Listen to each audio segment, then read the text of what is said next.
Chapter 118, August. Time flew by, and Tingen bade farewell to the end of summer. The temperature hovered between 26 and 27 degrees Celsius. Whoosh! Klein stood up from the bathtub and took a stride forward, sending water droplets to the floor. He stood there naked, looking down at his ABS. He flexed and saw prominent muscle lines appear. That was the result of his daily training. Besides, he appeared a lot more energetic. And just today, his combat teacher, Gawain, had started teaching him the basic footwork for punching and the techniques for delivering force. Tap, tap, tap. Klein stepped on the floor, barefooted in the bathroom, either sliding forward or retreating before dodging to the right and swinging his fist while he made a defensive gesture. Phew, he stopped and let out a breath happily. He took the towel next to him and wiped himself down. After getting in touch with Dr. Guderian, the doctor in the mental asylum, Klein seemed to escape from coincidences for 2 whole weeks. Without the constant barrage of supernatural incidents, his life became stable.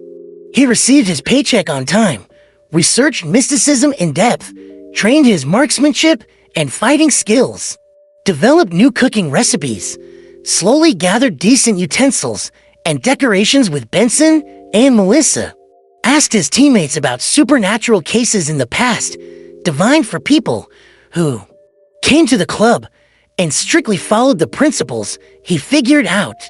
That made him more stable. If it wasn't for the late nights in which he still missed Earth, the red chimney that had yet to be uncovered, or the misfortune cloth puppet's picture that still appeared in his dreams occasionally, he would have started getting used to his current life and think of it affectionately. During that time, 3 tarot club gatherings were convened, but Klein didn't receive any new pages of Roselle's diary.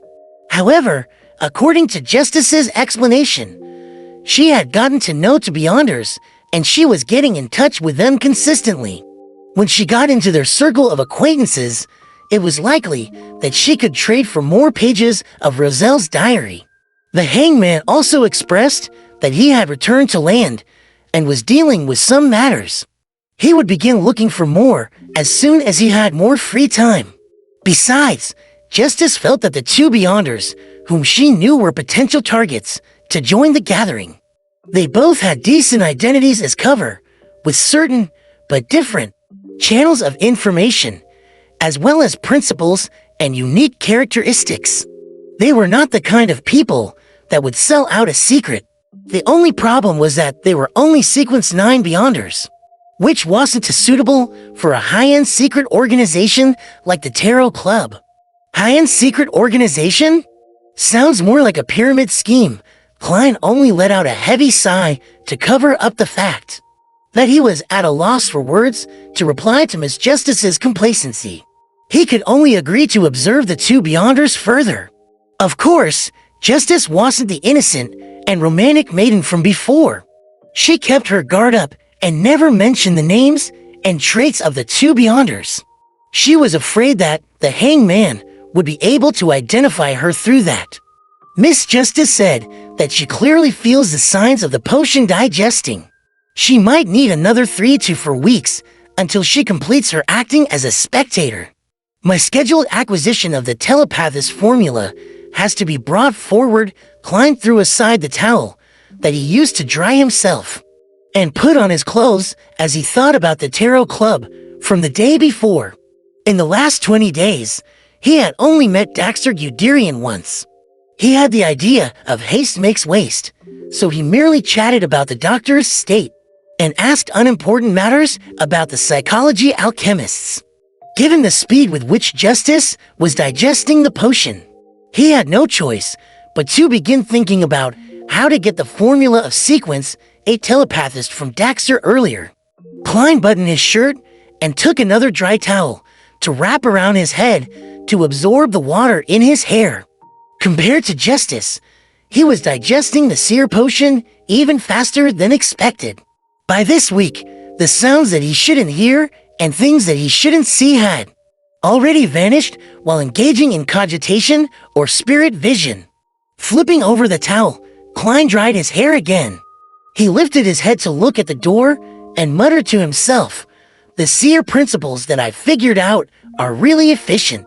Next week, I should be able to digest the potion entirely by next week. I have no idea where to get the single horn of a matured Hornisus Gray Mountain goat and a complete stalk of a human-faced rose.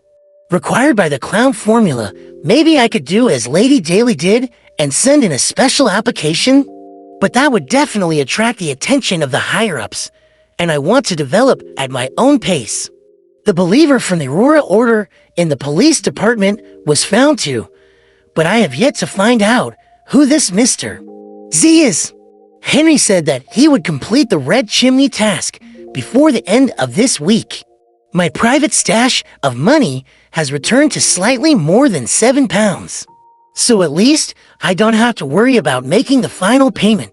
Some of the information on houses and tenants that he provided before didn't seem to have any abnormalities, but I have no time to investigate them one by one. Perhaps I could see which red chimney houses have gotten new tenants recently. Aphemim, that's one way to look at it. Sitting silently for another half a minute, he put on his black trousers, bow tie, and armpit holster.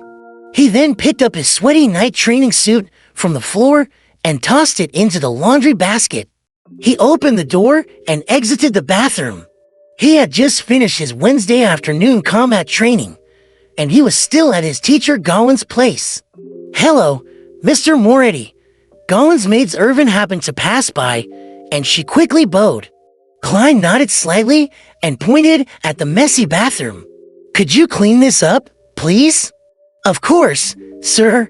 The clothes will be taken care of by the laundry maid. She'll come over at 6. The maid's Irvin held her head low when she answered. Laundry maids had no accommodation or food included, so they weren't hired by only one household.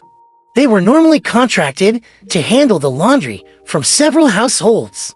Either they rushed around daily, washing one household's clothes before going to the next, or they would gather all the clothes from different households and take care of it all at the same time, before sending it all back.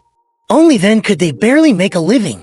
Klein didn't say much, but returned to the living room to bid farewell to the owner, who was sitting on the rocking chair.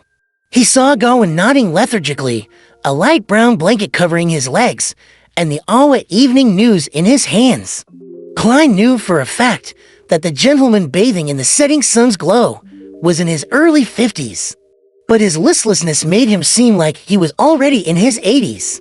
During combat training, Gowan maintained silence and only gave pointers when he needed to.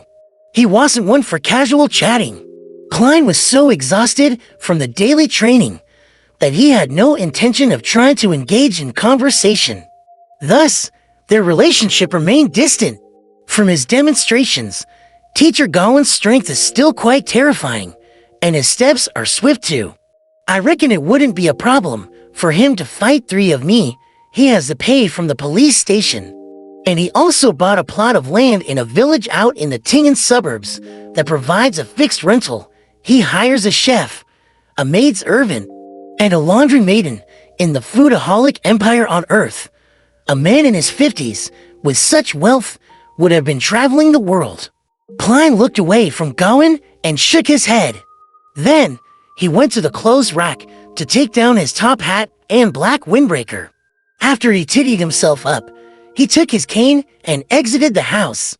He walked along the weed-covered stone path towards the gates. Just then, he saw that there was a 2-wheeled carriage stopped outside the metal fence, and there was a man with a familiar face standing next to it. "Leonard," Klein muttered, looking suspiciously towards his messy-haired Nighthawk's teammate. Leonard was dressed in a white shirt, black trousers, and buttonless leather boots as he twirled his hat in his hands. When he saw Klein come out from the house, he smiled and asked, "Are you pleasantly surprised?" "Only surprise." Without any joy, Klein ignored Leonard's inappropriate behavior and looked into the fake poet's green eyes. "What happened?" Leonard put on his hat and said, Captain wants you to work with me and Fry. Let's talk about it on the way. All right, Klein followed him into the carriage. As the scene outside of the carriage flew past, Leonard took up the document bag by his side and threw it at Klein. Klein caught it steadily and took out a document. He then started reading carefully. August 11th, 11 p.m. At a workhouse in Westboro, the bankrupt Salas attempted arson to cause a tragedy. But in the end, he only managed to burn himself to death. August 11th, 10 p.m. Harbor worker Zig jumped into the Tussock River and ended his poverty-stricken life. August 11th, 8 p.m. In Iron Cross Street's Lower Street, Mrs. Lawis, who earned a living by selling matchboxes, died of a sudden disease. Klein was puzzled when he read the first two incidents. He found the deaths very ordinary and common. Not only should it have been beneath the attention of the Night Hawks, even the police force would avoid wasting resources looking into such obvious causes of death. However, when he read down the list, he slowly creased his eyebrows. After 2 pages, he suddenly lifted his head and looked at Leonard. Isn't this too many? Once number of ordinary deaths reached a staggering amount, it was difficult to call it normal.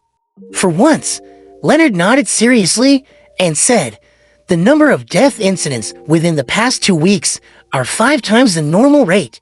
When the Tingen Police Headquarters tabulated the data, they realized the problem and quickly passed it over to us, as well as the mandated punishers and the machinery hive mind. Although these death incidents appeared normal during initial investigations, Captain believes we should investigate them once more. It might require the help of divination or ritualistic magic. Klein said with a look of enlightenment, "I understand." Leonard snapped his fingers and said, "You, me, and Fry are in a team. He's waiting for us at Iron Cross Street's Lower Street. Sika, Royale, and Old Neil are in another team, investigating corresponding incidents in the North Borough. Captain is staying in the security company to respond to any emergencies." Okay, Klein nodded solemnly and suddenly thought of something. He quickly asked, "Can I drop by my place and leave a note?" He had to tell his brother and sister that he couldn't dine at home that night because something has cropped up. Leonard laughed. "No problem. It's on the way." With that, Klein calmed down and read over the death incidents again, intending to find a link among the various names, times, and causes of death. Then, he suddenly realized something. Is this my first group mission after becoming a Night Hawk?